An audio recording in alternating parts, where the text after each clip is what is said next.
Isabel se estremece cuando la llave gira en la cerradura de su celda, como lo ha hecho cada mañana durante 23 años.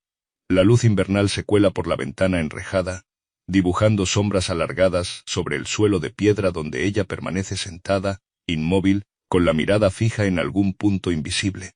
Al otro lado de los barrotes, el duque de Montellano observa su rostro sereno, marcado por años de silencio forzado, mientras sostiene en sus manos un amarillento documento que podría cambiar todo. Isabel Valdivia y Montero, pronuncia con voz clara, y ella levanta la vista por primera vez, porque nadie ha usado su verdadero nombre en más de 2 décadas. El amanecer llegaba siempre igual al sanatorio de Santa Eulalia. Isabel contaba los segundos antes de que la hermana Gertrudis abriera la puerta de su celda. 23 años de la misma rutina habían grabado en ella un reloj interno infalible.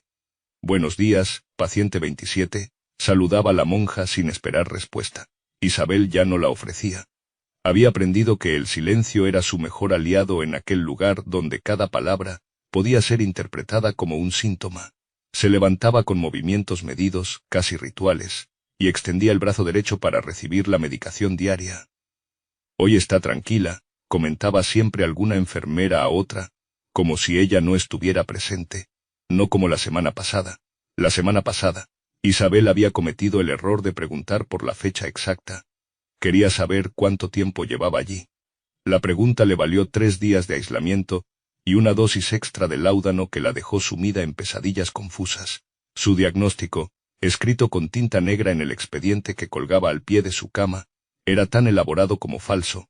Histeria crónica con delirios de grandeza y tendencias autodestructivas.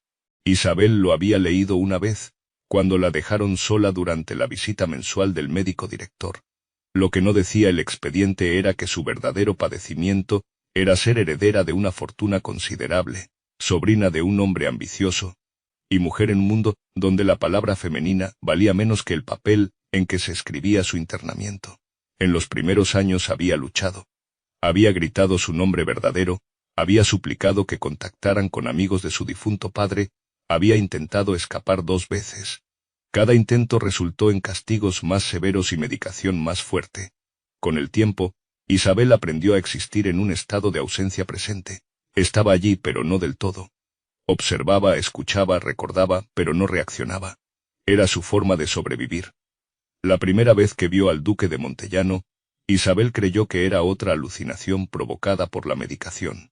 Un hombre alto, de porte distinguido y mirada penetrante, acompañado por el notario Salgado, atravesó el pasillo principal del sanatorio con paso decidido. Exijo ver a Isabel Valdivia y Montero. Su voz resonó en el vestíbulo con una autoridad que hizo temblar al administrador. Lamento informarle, Excelencia, que no tenemos ninguna paciente con ese nombre, respondió el director médico, Dr. Olmedo, con una sonrisa tensa. Tengo aquí, intervino el notario, extrayendo un documento de su maletín, el testamento del difunto don Alonso Valdivia, tío abuelo de su excelencia y padre de la señorita Isabel. Un documento que, inexplicablemente, permaneció archivado durante más de 2 décadas. El rostro del Dr. Olmedo palideció visiblemente. Quizás se refiera a la paciente 27, murmuró. Una pobre mujer que sufre graves trastornos mentales desde la juventud. Quiero verla. Ahora, la orden del duque no admitía réplica. Cuando llegaron a su celda, Isabel permanecía sentada junto a la ventana, observando el patio interior donde algunas internas deambulaban bajo la vigilancia de las monjas. No se giró al oír la puerta. Déjenos a solas, ordenó el duque. Pero Excelencia, no es seguro. He dicho a solas. Cuando la puerta se cerró, el silencio se hizo denso entre ellos. El duque no se acercó a los barrotes, mantuvo una distancia respetuosa.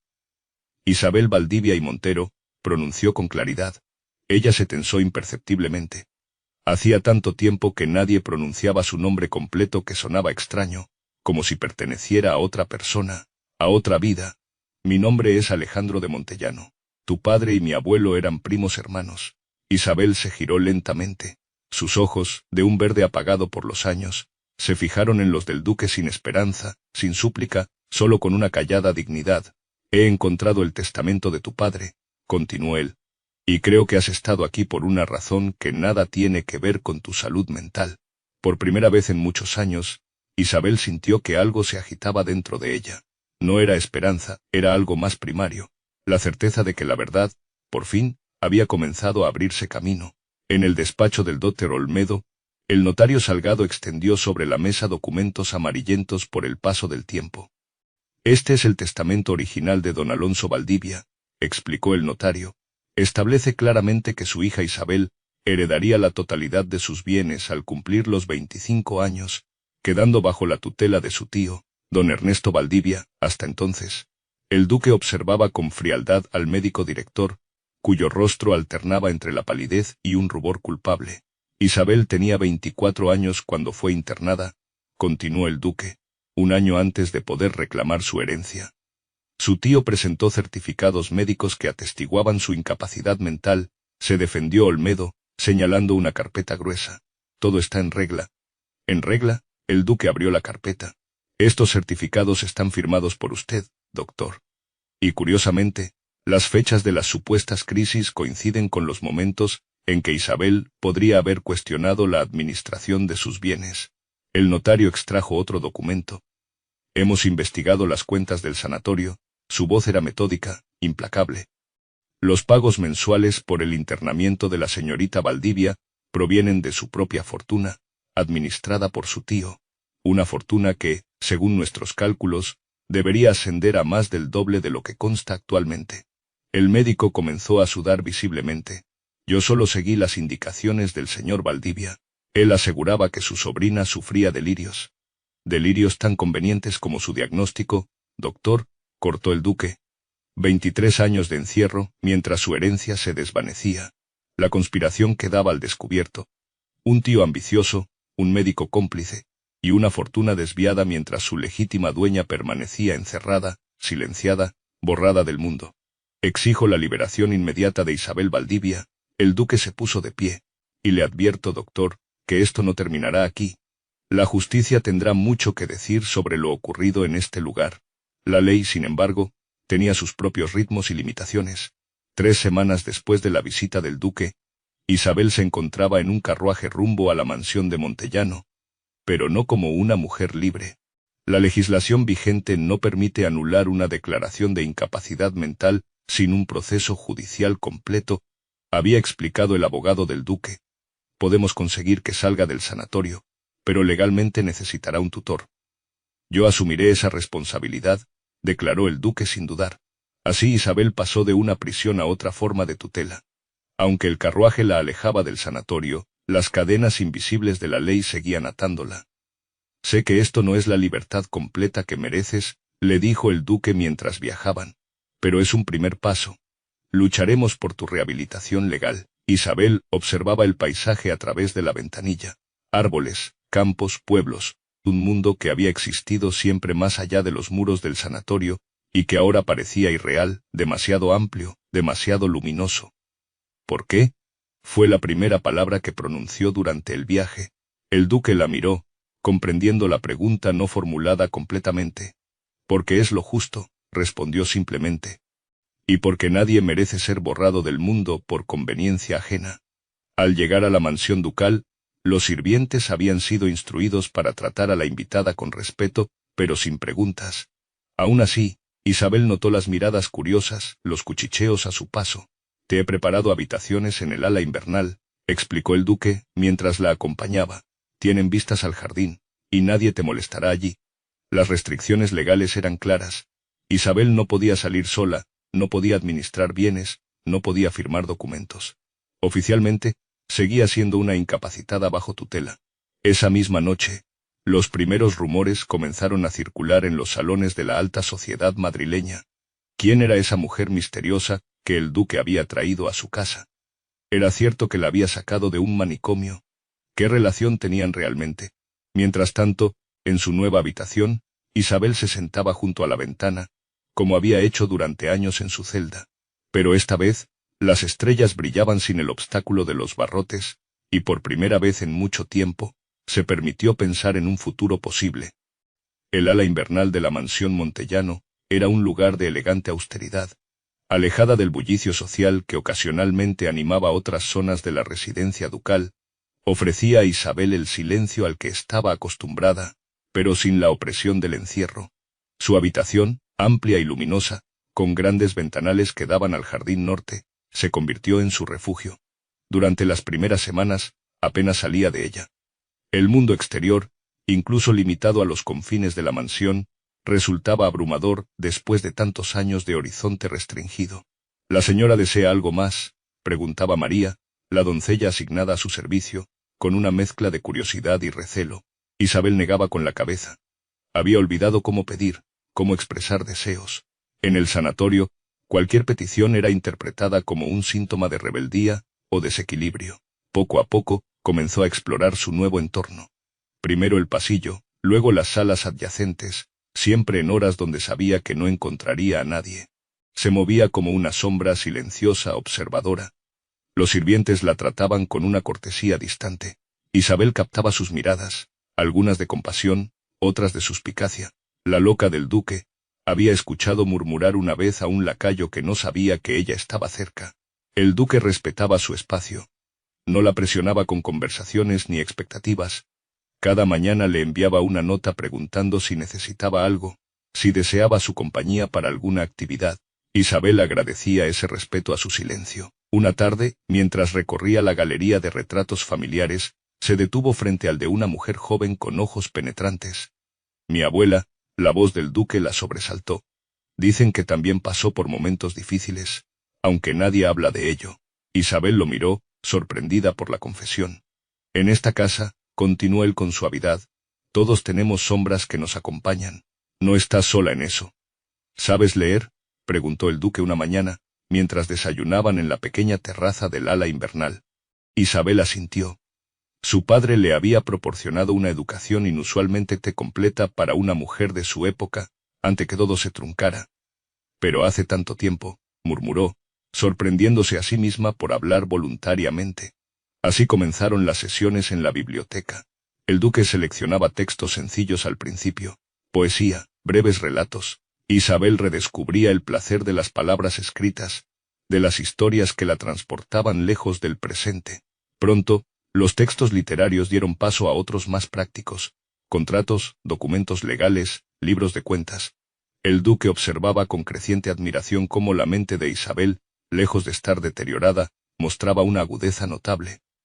Aquí hay una irregularidad, señaló ella un día, revisando los informes sobre la administración de sus propiedades. Esta finca aparece vendida 2 veces, con 5 años de diferencia. El duque verificó la observación y confirmó que tenía razón. Era una prueba más del desfalco sistemático realizado por su tío. Tienes una inteligencia que intentaron sepultar, comentó el duque. Pero no lo consiguieron. Las lecciones se extendieron al cálculo, a la geografía, a la historia reciente que Isabel había perdido durante su encierro. Era como si un mundo entero se desplegara ante ella, recuperando el tiempo robado. ¿Por qué haces esto?, preguntó un día, mirando directamente al duque. ¿Porque necesitarás estas herramientas cuando recuperes tu libertad legal?, respondió él sin dudar. Y porque nadie tiene derecho a limitar tu mente. Lo que el duque no dijo, pero Isabel intuía, era que estas sesiones también eran una forma de recopilar pruebas. Cada documento revisado, cada cuenta analizada, construía el caso que eventualmente presentarían ante la justicia. La inteligencia que nadie quiso ver, brillaba ahora con luz propia, preparándose para el momento de la verdad. La biblioteca se convirtió en el corazón de su relación. Entre estanterías de roble y el aroma a papel antiguo, Isabel y el duque compartían no solo conocimientos, sino también silencios cómodos, miradas de entendimiento, y gradualmente confidencias. Mi padre solía decir que los libros eran ventanas cuando las puertas estaban cerradas, comentó Isabel una tarde, acariciando el lomo de un volumen de astronomía. En el sanatorio, me inventaba bibliotecas enteras en mi mente. El duque la observaba con una admiración que iba más allá de la compasión o la cortesía. Veía en ella una fortaleza que muchos hombres de su círculo, nacidos en el privilegio, jamás habían necesitado desarrollar. Sobreviviste no solo con tu cuerpo, sino con tu mente intacta, respondió. Eso requiere un tipo de valor que pocos comprenden. No hubo declaraciones grandilocuentes ni gestos románticos. El respeto precedió a cualquier otro sentimiento, construyendo una base sólida donde la admiración mutua crecía naturalmente. Isabel descubrió en el duque a un hombre diferente a lo que esperaba. No era el aristócrata arrogante que podría haber imaginado, sino alguien con una genuina preocupación por la justicia, incluso cuando ésta cuestionaba los privilegios de su propia clase. ¿No temes las consecuencias?, preguntó ella una vez. Enfrentarte al sistema que mantiene a tantas personas como yo silenciadas. Temo más las consecuencias de no hacerlo, respondió él simplemente. Entre ellos se formó una alianza basada en principios compartidos, en la búsqueda de verdad y reparación, y en esa alianza, casi imperceptiblemente, comenzó a florecer algo más profundo.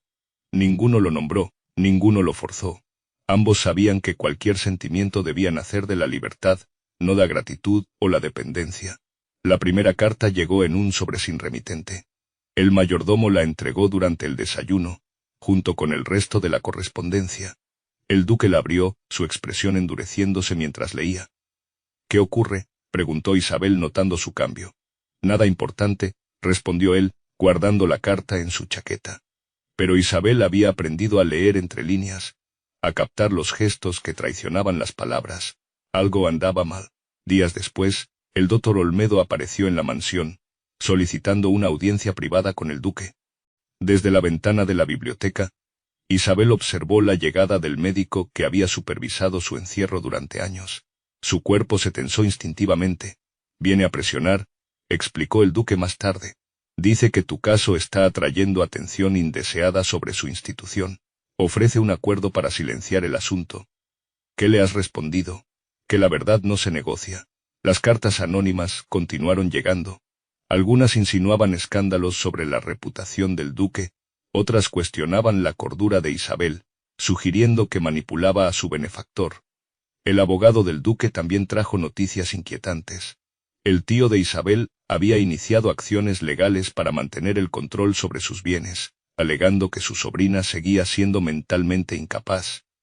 «Están asustados», comentó el duque mientras revisaban los documentos en la biblioteca. «Saben que estamos cerca de exponer toda la verdad». Isabel permaneció en silencio, contemplando el tablero que se formaba ante ella. Durante años había sido una pieza pasiva, movida por otros. Ahora comenzaba a entender el juego, a visualizar sus propios movimientos. «No cederán fácilmente», dijo finalmente. «Han construido demasiado sobre mi silencio». El duque la miró con gravedad. «Precisamente por eso, tu voz es lo que más temen». El despacho del juez Mendieta era un espacio austero, dominado por una pesada mesa de nogal y estanterías repletas de códigos legales. Isabel, vestida con sobria elegancia, esperaba junto al duque y su abogado. Era la primera vez que salía de la mansión desde su llegada. «Recuerda», le susurró el duque, «solo responde lo estrictamente necesario. El juez es conocido por su rectitud, pero sigue siendo parte del sistema». Isabel asintió. Después de semanas de preparación, había llegado el momento de dar el primer paso formal para recuperar su libertad legal.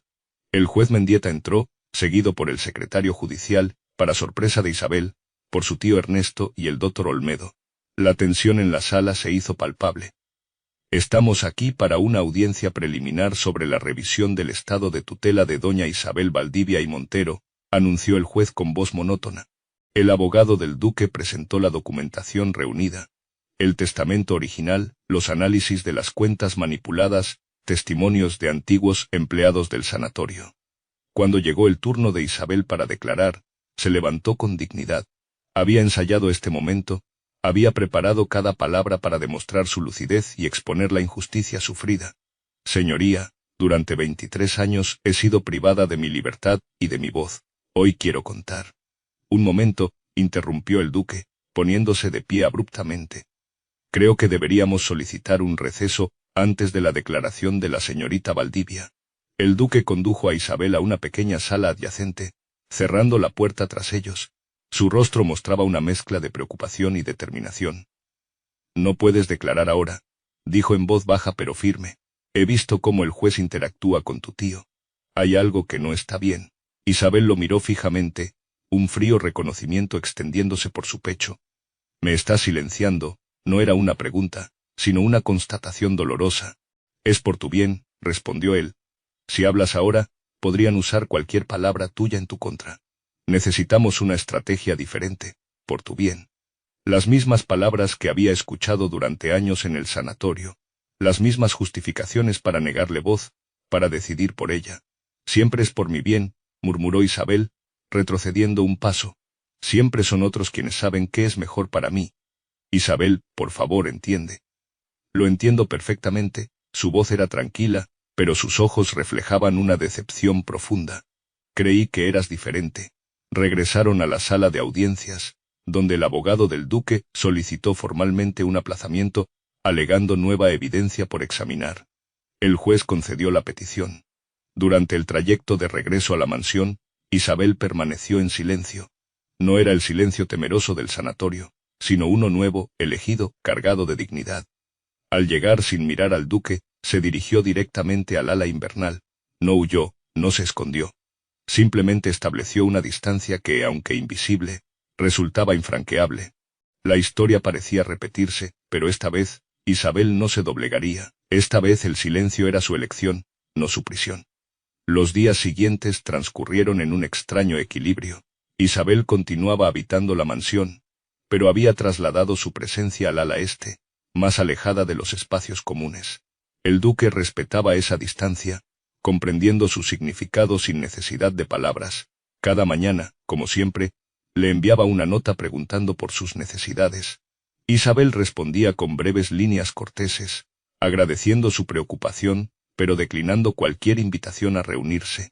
En su nueva rutina solitaria, comenzó a escribir, no un diario, sino un testimonio detallado de sus 23 años en el sanatorio. Los tratamientos, las humillaciones, los momentos de lucidez, arrebatados por medicaciones forzadas. Escribía con una claridad clínica, sin autocompasión, documentando hechos que algún día podrían servir como evidencia. El duque, mientras tanto, le enviaba cartas más extensas que sus habituales notas. Cartas que ella leía pero no respondía. Comprendo tu decepción. Escribió en una de ellas. Actué por miedo, no por falta de confianza en ti. Vi señales en el juez que me alarmaron, conexiones con tu tío que no esperaba. Pero al intentar protegerte, repetí el mismo error que otros cometieron. Decidir por ti.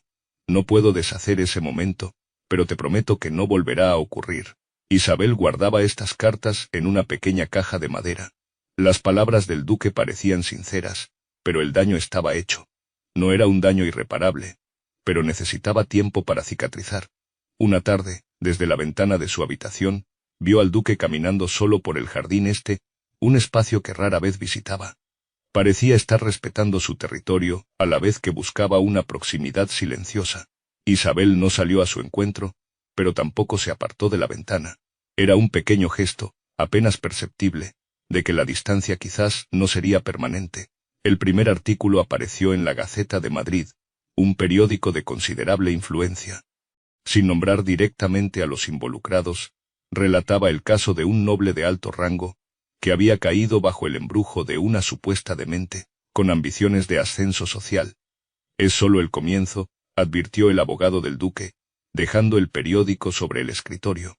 Están preparando el terreno para desacreditarla públicamente si el caso avanza. El duque asintió, sombrío. Había esperado esta táctica, pero no tan pronto ni tan directa. Ella lo ha visto, no lo creo, pero no tardará en enterarse. En los salones de la alta sociedad madrileña, los rumores se multiplicaban. La duquesa viuda de Almonte, durante su visita semanal, no dudó en abordar el tema. Alejandro, querido, la gente habla, comentó con fingida preocupación. Dicen que esa mujer te ha embrujado, que busca tu fortuna. Algunos incluso sugieren que comparte tu lecho. La gente siempre habla, tía, respondió él con frialdad, especialmente cuando la verdad amenaza sus cómodas mentiras. Pero la campaña continuaba. Cartas anónimas llegaban a diversos miembros de la aristocracia, insinuando que el duque había perdido el juicio, que estaba siendo manipulado, que su obsesión por la demente ponía en peligro el honor de su apellido. Isabel se enteró por María, su doncella, quien le relató con indignación los rumores que circulaban entre el servicio.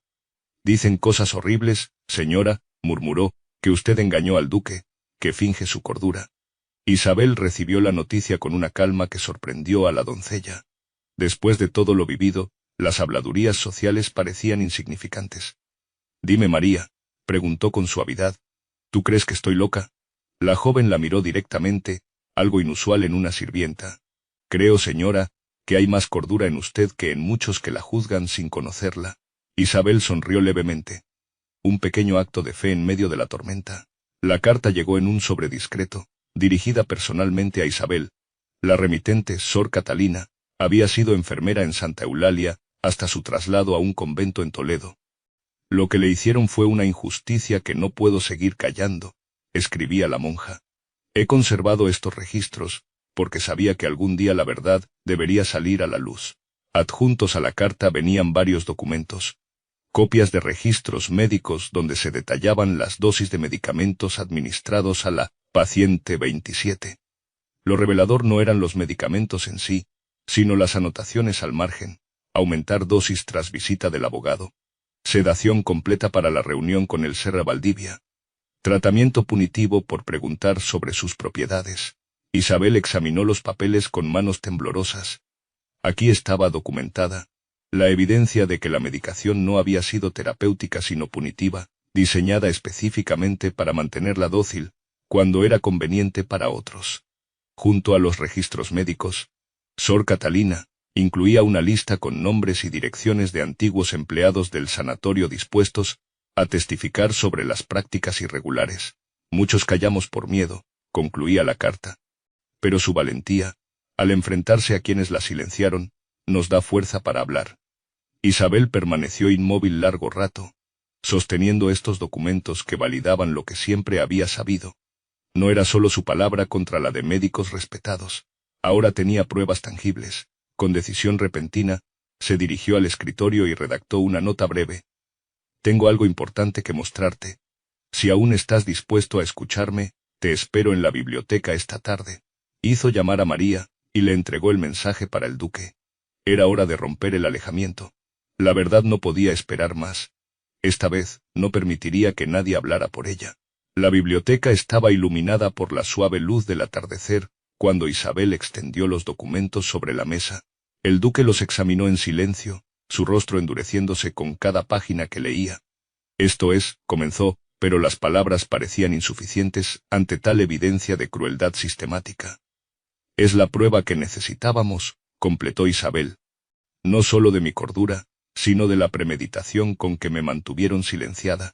Se miraron directamente, el distanciamiento de las últimas semanas disolviéndose ante la urgencia del momento. Quiero hablar, declaró Isabel con firmeza. No en un despacho cerrado, no a través de abogados. Quiero enfrentarlos donde comenzó todo. El sanatorio, exactamente. Quiero que me vean a plena luz del día, en el mismo lugar donde intentaron enterrar mi voz, y quiero que estén presentes todos. Mi tío, el doctor, las enfermeras, y cualquier testigo dispuesto a escuchar la verdad. El duque la observaba con una mezcla de admiración y preocupación. Será difícil. Se resistirán. Lo sé. Por eso necesito tu ayuda, no tu protección, enfatizó la diferencia. Necesito que uses tu influencia para conseguir esa confrontación.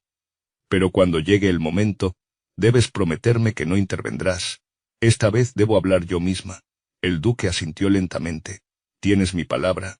Isabel redactó entonces una carta formal, dirigida al juez Mendieta, solicitando una inspección oficial del sanatorio de Santa Eulalia, con su presencia, y la de testigos específicos. La firmó con su nombre completo, por primera vez en más de 2 décadas.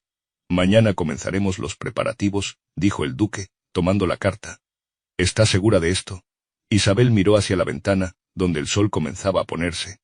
Durante 23 años, otros decidieron por mí. Es hora de que mi voz determine mi destino. El sanatorio de Santa Eulalia parecía más pequeño de lo que Isabel recordaba. Quizás porque ahora lo veía desde la libertad, o quizás porque el miedo tiene la capacidad de magnificar sus prisiones. Era una mañana clara de principios de primavera. El patio interior, donde tantas veces había caminado en círculos bajo vigilancia, estaba bañado por una luz limpia, que revelaba descarnadamente la austeridad del lugar. Llegaron en una comitiva formal, el juez Mendieta, 2 secretarios judiciales, el abogado del duque, y varios testigos convocados específicamente, incluyendo a Sor Catalina, quien esperaba nerviosa junto a la puerta principal. Isabel descendió del carruaje con dignidad serena. Vestía un traje azul oscuro, sobrio y elegante, que contrastaba dramáticamente con el uniforme gris que había llevado durante su internamiento. El duque bajó tras ella, manteniéndose deliberadamente un paso atrás. Como habían acordado, estaría presente pero no intervendría. Este era el momento de Isabel. El doctor Olmedo los recibió en la entrada, su rostro una máscara de profesionalidad que apenas ocultaba su inquietud. Junto a él, para sorpresa de Isabel, estaba su tío Ernesto, visiblemente envejecido pero con la misma mirada calculadora que recordaba. Su señoría, saludó Olmedo al juez. Debo protestar por esta inspección sin previo aviso. Tenemos pacientes vulnerables. Esta inspección fue notificada formalmente, doctor, interrumpió el juez, y su propósito es precisamente verificar la vulnerabilidad de quienes han estado bajo su cuidado. Mientras atravesaban los pasillos hacia el patio interior, Isabel sentía las miradas de las internas actuales. Algunas la reconocieron y murmuraron entre sí. Otras simplemente observaban con la mirada vacía que ella conocía tan bien. La mirada de quien ha aprendido que su voz no importa. En el patio se había dispuesto una mesa y sillas para la comisión. El sol de media mañana iluminaba directamente el espacio, sin sombras donde esconderse. Isabel tomó su lugar frente a todos, no como acusada, no como víctima, sino como testigo de su propia historia. El duque se situó entre el público, como un observador más. El juez Mendieta dio inicio formalmente a la sesión. Doña Isabel Valdivia y Montero, tiene la palabra. Isabel permaneció de pie. No quería sentarse. Había pasado demasiados años en posición de sumisión. Tenía 24 años cuando crucé esa puerta por primera vez, comenzó, señalando la entrada del sanatorio. Me trajeron engañada, diciéndome que mi padre había sufrido un accidente, y estaba siendo atendido aquí. Su voz clara y firme resonaba en el patio silencioso. No temblaba, no suplicaba. Simplemente relataba hechos. Una vez dentro me sedaron. Cuando desperté, ya no era Isabel Valdivia. Era la paciente 27, diagnosticada con histeria y delirios. Un diagnóstico conveniente, considerando que faltaba solo un año para que pudiera reclamar mi herencia. El doctor Olmedo se removió incómodo en su asiento. El tío Ernesto mantenía una expresión impasible, aunque sus nudillos blancos traicionaban su tensión. Isabel extrajo los documentos proporcionados por Sor Catalina, y los entregó al juez. Estos registros muestran cómo la medicación no se administraba con fines terapéuticos, sino punitivos. Cada vez que hacía preguntas incómodas, cada vez que mencionaba mis derechos o mi herencia, la dosis aumentaba. Mientras el juez examinaba los papeles, Isabel continuó. Durante 23 años, viví en un estado de niebla inducida. 23 años en que mi fortuna fue sistemáticamente desviada. 23 años en que mi voz fue considerada un síntoma de locura. Se dirigió entonces directamente al doctor Olmedo. Usted, doctor, juró no hacer daño. Sin embargo, participó conscientemente en este encierro injustificado. ¿Cuántas otras mujeres, inconvenientes, permanecen en sus celdas porque alguien se beneficia de su silencio? El médico palideció visiblemente. Intentó responder, pero el juez lo detuvo con un gesto. Isabel se volvió hacia su tío. Y usted, que debía protegerme como tutor, eligió en cambio convertirme en prisionera para administrar lo que legítimamente me pertenecía. La ambición puede explicar muchas cosas, tío, pero no justifica robar 23 años de vida. Finalmente, miró al conjunto de testigos, incluido el duque. No busco venganza, busco justicia. Y sobre todo, busco que mi historia sirva para que ninguna otra mujer sea silenciada por resultar inconveniente. El silencio que siguió a sus palabras era denso, cargado de verdad finalmente pronunciada. El juez Mendieta, visiblemente impresionado por el testimonio y la evidencia presentada, solicitó a su secretario que preparara varios documentos. A la luz de las pruebas y testimonios recabados, declaró formalmente: considero que existen motivos suficientes para iniciar un proceso de revisión completa del caso de doña Isabel Valdivia y Montero, así como una investigación sobre las prácticas del sanatorio de Santa Eulalia. El secretario extendió sobre la mesa un documento oficial. Este es un reconocimiento provisional de capacidad legal, explicó el juez, hasta que se complete el proceso. Le devuelve el derecho a administrar sus bienes y a actuar sin tutor. Necesito su firma para formalizarlo. Isabel tomó la pluma que le ofrecían. Por un instante, su mano tembló ligeramente. No era miedo, sino el peso del momento. 23 años esperando este acto tan simple, y tan profundamente significativo. Con trazo firme, escribió su nombre completo: Isabel Valdivia y Montero. Al terminar, levantó la vista. Su mirada se cruzó con la del duque, quien observaba desde su posición discreta entre los testigos. En sus ojos había un orgullo silencioso, un respeto profundo que iba más allá de las palabras. El duque se acercó entonces, no como protector sino como testigo de este momento de restitución. Tomó la mano de Isabel brevemente, un contacto fugaz pero cargado de significado. Era la primera y única muestra física de afecto entre ellos, tan contenida como poderosa. La justicia tarda, pero llega, murmuró él. Isabel asintió, consciente de que este era solo el comienzo de un camino más largo. Habría procesos judiciales, restituciones económicas, quizás incluso reformas en las leyes sobre internamiento. Pero lo fundamental ya estaba logrado. Su voz había sido escuchada, su nombre reconocido. Mientras abandonaban el sanatorio, Isabel no miró atrás, no necesitaba hacerlo. El pasado seguiría allí, pero ya no la definía. Por primera vez en más de 2 décadas, caminaba hacia adelante como una mujer libre, dueña de su nombre y de su destino. 6 meses después, la Escuela para Mujeres sin Tutor abría sus puertas en un edificio restaurado en el centro de Madrid. Isabel había invertido parte de su fortuna recuperada en este proyecto. Un lugar donde mujeres viudas, huérfanas o en situaciones vulnerables podían aprender a leer, escribir, calcular y, sobre todo, a conocer sus derechos. La ignorancia es la mejor aliada de quien quiere dominarnos, explicaba a sus alumnas durante la primera clase. Saber firmar vuestro nombre es el primer paso hacia la libertad. El caso judicial contra el Dr. Olmedo y Ernesto Valdivia seguía su curso, lento pero implacable. Isabel había decidido no consumirse en el proceso, delegando en abogados competentes, mientras ella se concentraba en construir algo positivo a partir de su experiencia. El duque, fiel a su promesa, había respetado escrupulosamente su independencia. No intentó influir en sus decisiones ni se presentó como su salvador. Mantenía una distancia respetuosa, aunque seguían comunicándose mediante cartas y ocasionales visitas. Una tarde de otoño, mientras Isabel supervisaba las obras de ampliación de la escuela, recibió una nota del duque solicitando verla. La reunión se concretó en el jardín de la institución, un espacio abierto y luminoso. He decidido renunciar a mi puesto en el Consejo de Hospitales, le informó él sin preámbulos. Después de lo ocurrido, no puedo seguir formando parte de un sistema que permite tales abusos. Isabel lo observó con atención.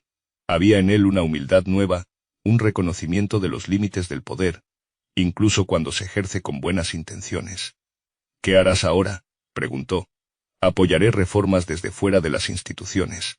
A veces, retirarse es más efectivo que intentar cambiar las cosas desde dentro. Caminaron juntos por el jardín, conversando sobre proyectos futuros, posibilidades, ideas compartidas. No hablaron de sentimientos personales, pero no era necesario. Ambos sabían que lo que había entre ellos había evolucionado hacia algo más profundo que la gratitud o el deber. Al despedirse, Isabel tomó la iniciativa. Con un gesto deliberado, extendió su mano hacia él. ¿Cenarías conmigo mañana?, preguntó simplemente. No en la mansión ducal, sino en mi casa, como invitado, no como protector. El duque tomó su mano con delicadeza. Será un honor, respondió, entendiendo perfectamente el significado de la invitación. Era una elección libre, hecha desde la igualdad, no desde la deuda. La pequeña ceremonia se celebró en la biblioteca de la Escuela para Mujeres, rodeados únicamente por un puñado de amigos cercanos. No fue una boda aristocrática con pompa y protocolo, sino un acto íntimo y significativo. Isabel y Alejandro habían elegido un camino poco convencional. Su relación, construida sobre el respeto mutuo y la admiración compartida, florecía ahora en un amor maduro, consciente tanto de sus luces como de sus sombras. Nunca imaginé que encontraría la libertad después de tanto tiempo, comentó Isabel mientras observaban juntos el atardecer desde la terraza de su nueva casa. Y menos aún que en esa libertad también encontraría el amor. Alejandro, que había aprendido a escuchar más que a proteger, a acompañar más que a dirigir, sonrió con serenidad. Quizás solo podemos amar verdaderamente cuando somos libres de elegir, respondió. Cualquier otra cosa es solo gratitud o dependencia. La escuela prosperaba. Cada semestre, más mujeres aprendían no solo habilidades prácticas, sino también a reconocer su propio valor. Isabel dedicaba 3 días a la semana a enseñar personalmente, compartiendo no solo conocimientos, sino también su experiencia.